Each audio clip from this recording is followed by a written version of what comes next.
Hello बच्चों, तो आज हम केमिकल काइनेटिक्स की वीडियो लेकर के फिर आया हूँ। तो हमने जो प्रीवियस वीडियो में डिस्कस किया था फर्स्ट ऑर्डर रिएक्शन। तो फर्स्ट ऑर्डर रिएक्शन के लिए रेट कांस्टेंट का फॉर्मूला क्या था बताइए।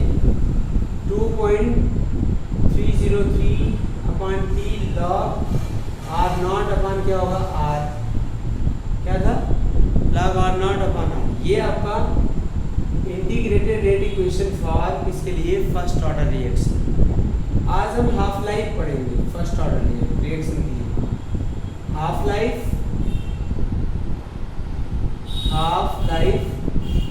Period for first order reaction. Half life period for first order reaction मतलब टी हाफ। क्या है टी हाफ, ठीक है ना। Half life period for first order reaction I बात में। तो हाफ लाइफ पीरियड की डेफिनेशन आपको कल बताया था, फिर भी आप बता देते हैं। द रिएक्शन विच या reactant, the reactant which decomposed half of the initial amount, the reactant which decomposed half of the initial amount called half life period। जिस भी टाइम में कोई भी सब्सटेंस अपना आधा अमाउंट, अपना हाफ अमाउंट डिकम्पोज कर देता, उसे क्या बोलते हैं हाफ लाइफ पीरियड बोलते हैं। तो अगर आपने देखा इफ t half,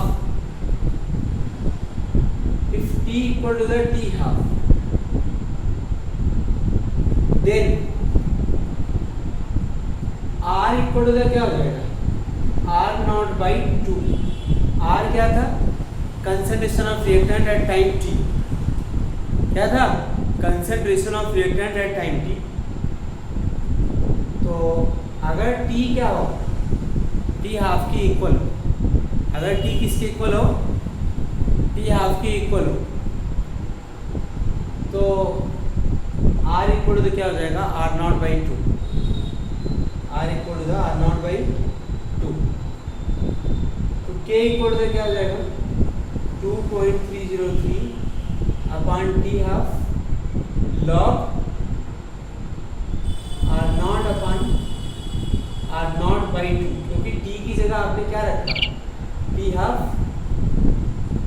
टी की जगह टी हाफ लिखा है, और तो आर की जगह क्या हो जाएगा R naught by 2। Now children R naught से R naught cancel, 2.303 upon T half log 2। Log 2 की जो वैल्यू होती है वो कितनी होती है 2.303 अपॉन टी हाफ लॉग 2 की वैल्यू होती है 0.3010। इसको सॉल्व किया बेटा 0.693 अपॉन इसके हो गया टी हाफ, ठीक है ना। तो हाफ लाइफ पीरियड के लिए रेट कांस्टेंट और फर्स्ट ऑर्डर रिएक्शन के लिए रेट कांस्टेंट और हाफ लाइफ पीरियड के रिलेशन होती है। तो T half is equal to क्या है 0.693 अपॉन के, मतलब हाफ लाइफ पीरियड किसी पर डिपेंड नहीं करता। हाफ लाइफ पीरियड क्या होता है किसी पर डिपेंड नहीं करता, ध्यान रखिएगा। समझ आया कि नहीं है, हाफ लाइफ पीरियड किसी पर डिपेंड नहीं करता। 0.693 ठीक, तो इंडिपेंडेंट होता है। अगर हम ग्राफ प्लॉट करें बेटा इसके बीच में इनिशियल कंसंट्रेशन और टी हाफ के बीच में, तो इंडिपेंडेंट होता है, कोई चेंजेस नहीं होते। क्या होता है इंडिपेंडेंट, क्या होता है independent.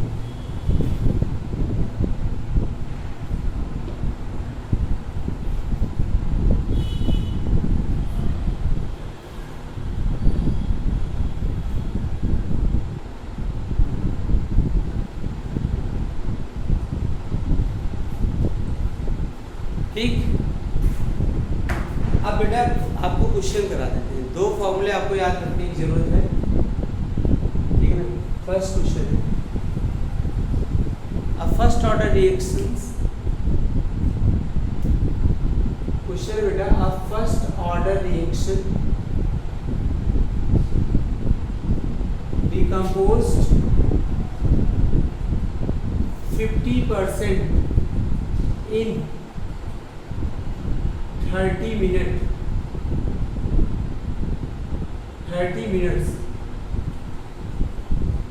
Calculate the time required. Calculate the time required for 90% decomposition. ऐसे क्वेश्चन आते हैं, नीट में भी आते हैं, बोर्ड जेई में भी आएंगे, बोर्ड में भी आएंगे, ठीक है ना। ध्यान से देखिए, अब फर्स्ट ऑर्डर रिएक्शन डिकम्पोज 50% इन 30 मिनट। 50% का मतलब आधा डिकम्पोज हो गया। इसका मतलब आपको क्या दिया, हाफ लाइफ। हाफ लाइफ कितना है, 30 मिनट्स, ठीक है। अब क्या पूछ रहा है, calculate the time required to complete. Time पूछा जाता है। टाइम निकालने का फॉर्मूला क्या हो, पहले फॉर्मूला लिखो। 2.303 के फर्स्ट ऑर्डर के आर नॉट अपॉन क्या हो जाएगा, आर। ध्यान समझिए, आर नॉट क्या लेंगे, इनिशियल कंसिडरेशन, मतलब टोटल अमाउंट कितना था 100%। में तो आप 100 ले सकते हैं पूरा। और आर कितना बचा, ये टाइम टी पर कंसिडरेशन होता है। अगर 90% डिकम्पोज होगा तो बचा कितना, 10। आर नॉट पता है आपको, आर पता है, टी तो फाइंड करना है, तो के फाइंड करना है। क्या फाइंड करना, के। के कैसे फाइंड करें, फर्स्ट ऑर्डर रिएक्शन है, हाफ लाइफ पीरियड दिया हुआ, आप क्या कर सकते हैं, के फाइंड कर सकते हैं 30 मिनट्स, ठीक है ना। 3 से काट दो बेटा, तो क्या हो जाएगा 0.231, ठीक है ना। और एक हो जाएगा 10, तो के की वैल्यू क्या हो जाएगा 0.0231, ये आपका के हो जाएगा, ठीक है ना। आगे देखिए टी हाफ। अब आपको टी निकालना, बस वैल्यू पुट करना। टी इक्वल टू 2.303 अपॉन 0.0231, के की वैल्यू रखनी है, लॉग 100 अपॉन क्या हो जाएगा 10 10 जा 100। तो टी इक्वल टू क्या होगा 2.303 अपॉन 0.0231 लॉग 10। लॉग 10 की वैल्यू कितना होगा 1। तो T equal to 2.303 upon 0.231 into 1। इसको सॉल्व कर लो, ये जो टाइम आएगा वो मिनट में आएगा, ठीक है ना। ऐसा होता है। अब आगे करिए, अगला क्वेश्चन कराते हैं, ठीक है। समझ आया, बहुत सिंपल तरीके से। नेक्स्ट है बेटा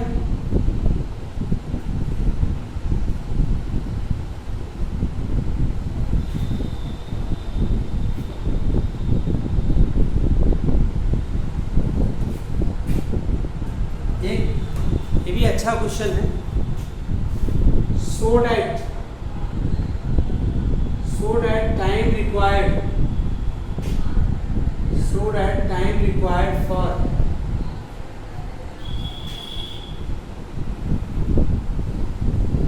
99% completion of first order reaction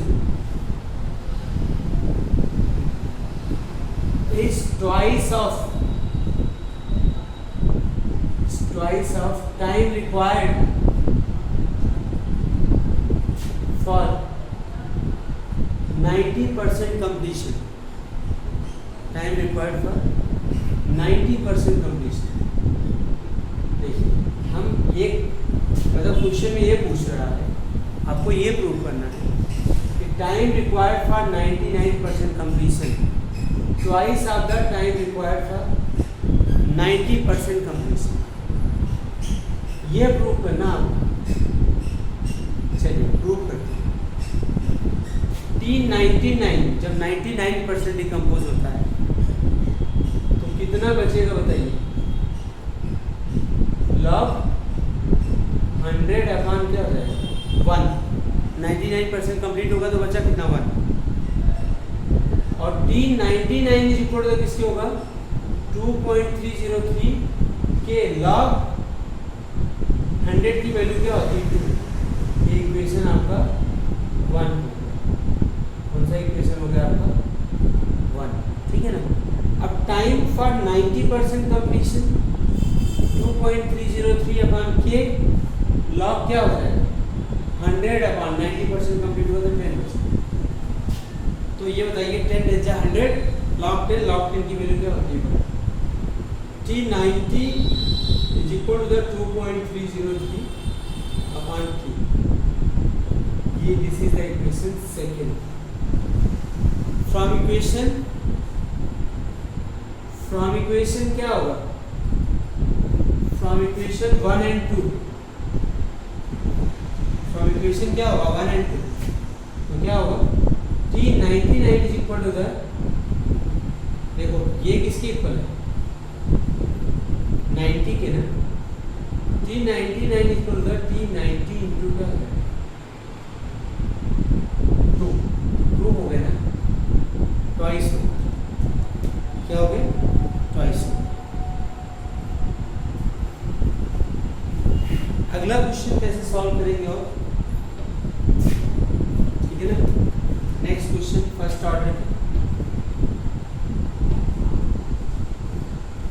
order का नेक्स्ट क्वेश्चन बच्चे देखो।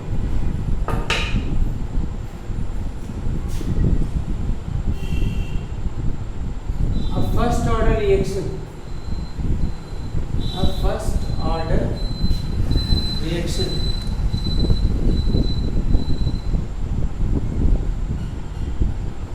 decomposed 60% in 40 minutes. Calculate the time required. Calculate the time required for 80% completion. Calculate the time required for 80% completion. ठीक है ना? क्लियर हुआ? तो यहाँ ध्यान देना आप। आपको K इक्वल टू क्या होता है formula? 2.303 T log R naught upon क्या होता है R। अब कह रहा है कि 60% कितने मिनट में हो रहा? 40 मिनट्स। चलिए K निकाल लेते हैं। 2.303 अपॉन 40 मिनट्स। तब इसको मिनट वगैरह को चेंज मत करने लगना सेकेंड में, नहीं तो कैलकुलेशन लेंदी हो जाएगी। अरे ये मिनट में है तो ये मिनट इनवर्स में आएगा K, और फिर कहीं पे रख करके फिर से मिनट में हो जाएगा। लो कितना परसेंट कंप्लीट हो रहा है? 60%। 100 अपॉन 60% कंप्लीट हुआ तो बचा कितना? यहाँ पे बचा हुआ अमाउंट होता है, ध्यान रखना। टाइम कीपर जो होगा वो बचा हुआ कि नहीं कट गया। तो K इक्वल टू क्या होगा? 2.303 अपॉन 40। ये क्या होगा? लॉग 10 माइनस लॉग क्या हो जाएगा? 4। K इक्वल टू 2.303 40 1 माइनस क्या होगा? 1 माइनस 0.6020 0.6020। तो जो भी आएगा 1 में से फटाफट माइनस करो। 0.893। आपकी K की वैल्यू आ गई 2.303 अपॉन 40 इंटू 0.3980। चलो अब क्या निकालना, टाइम रिक्वायर्ड फॉर 80%। फिर से टी इक्वल टू क्या लिखूं, अपॉन के, मतलब के तो निकाल चुके ना अब, के लॉग, बोलो क्या होगा, लॉग आर नॉट मतलब 100 अपॉन 80। तो टी इक्वल टू 2.303 अपॉन के, 2.303 इंटू 0.3980 और ये अपने आप 40 ऊपर चला जाएगा। और लॉग क्या बचा भाई, 80% कंप्लीट हो रहा ना, सॉरी 20, ये log 5 बचा, क्या बचा, log 5, 2 5 जा 10। तो log 5 की वैल्यू ये इससे तो कट गया ये, 40 अपॉन क्या हो जाएगा 0.3980 इंटू इसकी वैल्यू log 5 की वैल्यू जो होती है 6990। बस इसको सॉल्व कर लो, क्या हो जाएगा आंसर, मिनट्स में आ जाएगा। किसमें आ जाएगा आंसर, मिनट्स में आ जाएगा। ठीक है ना, क्लियर हुआ कि नहीं क्लियर हुआ? एक क्वेश्चन और करा देते हैं आपको, ठीक है ना। ये फॉर्मूला याद रहेगा, क्वेश्चन बहुत आसानी से हो जाएगा।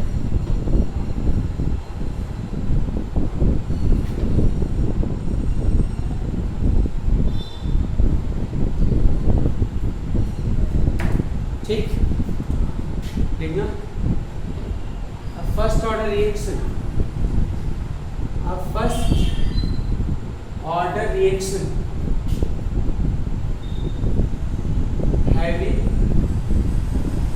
has rate constant 60 second inverse, 60 second inverse. Calculate the half life period. Calculate the half life period. कैसे निकालना, हाफ लाइफ पीरियड निकालना। T half is equal to क्या, 0.693 अपॉन के होता है ना, 0.693 अपॉन के कितना है 60। इसको 6 से सॉल्व कर लो, 0.1 6 1 6 6 1 6 6 5 30 इंटू 10 की पावर माइनस, इसको हम 1.155 10 की पावर माइनस 2 सेकेंड लिख सकते। तो क्या लिखोगे, ठीक, तो याद रखिएगा ये ऐसे क्वेश्चन फर्स्ट ऑर्डर में आएंगे फॉर्मूला बेस्ड। ठीक है बच्चों, इसे करते रहना। Thank you very much. कल हम कुछ इंपॉर्टेंट टॉपिक लेके आएंगे, first order reaction in gaseous phase. क्या, first order reaction in gaseous phase.